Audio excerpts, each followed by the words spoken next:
Une vidéo que j'ai faite avec des musulmans, peu importe la religion, je leur avais demandé ce qu'ils pensaient au lendemain du premier tour des élections, quelle satisfaction ou justement quelle tristesse pouvaient-ils ressentir, quels étaient leurs sentiments finalement. Et vous, quel est votre sentiment?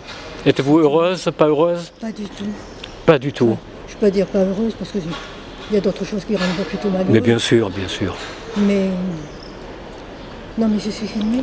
Vous êtes filmé, mais on ne vous prend pas le visage, vous inquiétez pas, il n'y a que la voix. Sinon je vous aurais fait ça, vous voyez, non, je ne vous prends pas directement. Parce que je n'ai même pas le droit de prendre les visages sans autorisation. Je n'ai pas le droit. Mais donc je ne le fais pas. Représenter quelle chaîne? C'est ma chaîne, c'est Raymond Jérôme.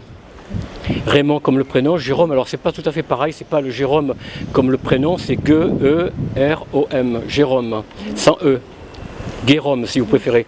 Et donc j'ai peu d'abonnés, j'ai des gens qui me suivent quand même, qui mettent des pouces et qui s'intéressent à l'actualité que je leur donne. Alors c'est pas que politique, hein, c'est aussi historique, c'est un petit peu sur notre langue, sur notre culture, les autres cultures qui sont chez nous, qui nous représentent plus ou moins. Vous voyez. Alors là c'est simplement le lendemain des élections. Moi je ne suis pas du tout politique, hein, je ne vous le cache pas, je ne vote pas. Comme ça c'est clair, ils le savent. Hein. Je ne vote pas, ou je vote plus. Et vous, donc vous n'êtes pas très contente? Ça va être la merde, c'est tout. Je sais qu'à Rennes, ils votent beaucoup socialistes. Chez nous, là-bas à Vitré, ils votent beaucoup Renaissance. Non, pas Rassemblement National. Renaissance parce qu'ils le prennent pour un parti de droite. Ah oui. Ah ouais. Les Vitréens sont, pardon, mais voilà, la cabessa, vous voyez. Les gens ne sont pas très instruits. Pas tellement. Pas tellement. Mais ils veulent pas savoir. Ils veulent pas savoir. Ils veulent pas savoir. Ils veulent pas regarder les programmes. Et je dis c'est très dommage parce que là, la France va perdre son prestige à l'étranger. Exactement. Il y a des d'extrême droite. Alors c'est deux extrémistes antisémites, ils le sont toujours. Et également du côté de la France insoumise aussi, c'est les extrémistes antisémites, bien qu'ils se disent antisionistes, c'est la face cachée de l'antisémitisme, de l'antisionisme. Et puis ils ont des programmes à la fois. D'accord. Vous connaissiez un petit peu Maurice Druon? Oui, c'était l'un des... Exactement, la Légion d'honneur, c'était un grand historien. Et mon mari était avec la Légion d'honneur. Oui. Et c'était un homme Je confondais. qui était très intègre, qui avait le sens du service public. Eh oui. Vous êtes d'une famille de combattants, de résistants? Mon père a fait la guerre de 40. De 40. Il était prisonnier. Mon grand-père a fait la guerre de 14, il est mort 2 ans après la guerre de 14. D'accord. J'ai aussi la famille qui a fait des guerres même de Napoléon. Ah oui, vous êtes une belle lignée, dites. C'est tout à votre honneur, bravo. Ils étaient résistants, pour ce 39-45, ils étaient résistants auprès du général de Gaulle? Ma mère était sans famille, elle était étrangère. Elle est restée toute seule, son mari était prisonnier. Il venait se marier en 38. Et elle n'a plus revu depuis 38 jusqu'en 45. Mais je comprends.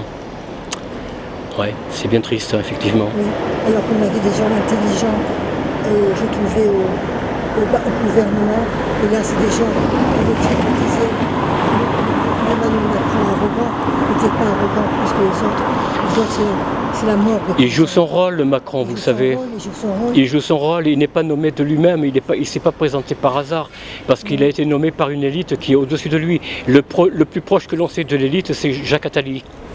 Celui qui souffle dans l'oreille des présidents depuis Mitterrand, vous voyez? Je connais Jacques Attali, j'ai lu des livres. Enfin, j'ai pas d'opinion, moi, remarquez, hein, personnellement. Enfin, j'ai mes opinions, mais je les garde pour moi. Mais on avait quand même une équipe qui était intelligente. Bien sûr, ah oui, bien sûr. De Gaulle, Pompidou, Giscard. Ouais, bien sûr. Ceux-là qui arrivent, et puis les autres, ils sont complètement fades. Parfaitement, oui. Madame, je vous remercie, je vais vous laisser à vos occupations. Merci de votre temps. Elle était étrangère, elle était toute seule en France. Et vous savez, elle était portugaise. Portugaise. Elle connaissait très bien le consul du Portugal à Bordeaux. Elle était bien sûr, de ma mère. Bien sûr. Et elle sait ce qui s'est passé avec ce... Il a sauvé 10 000 juifs. Les gens ne savent pas. Elle n'était pas pro-Salazar? Non, pas du tout. Mais ma mère était née en 1904. Je comprends, oui, je comprends. Elle était orpheline de père aussi, parce que mon père était orpheline de père à 6 ans. Oui. Ma mère, pareil, 6 ans. Et bien sûr.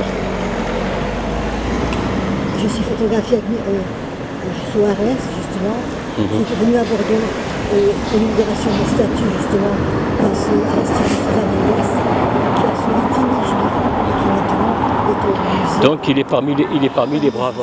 Il est juste, voilà, oui, je cherchais. Parce que moi j'ai une ancêtre qui est partie aussi en camp. Et il est en Israël, il est reconnu, il a été reçu en Israël. Bien sûr qu'il est reconnu là-bas, bien sûr. Voilà. Bien sûr. Merci à vous, chère madame, ça me fait beaucoup, ça me touche beaucoup. Voilà. Je vous souhaite une bonne journée. Au revoir. Voilà, chers amis, je vous laisse là. À très bientôt. Portez-vous bien. Au revoir.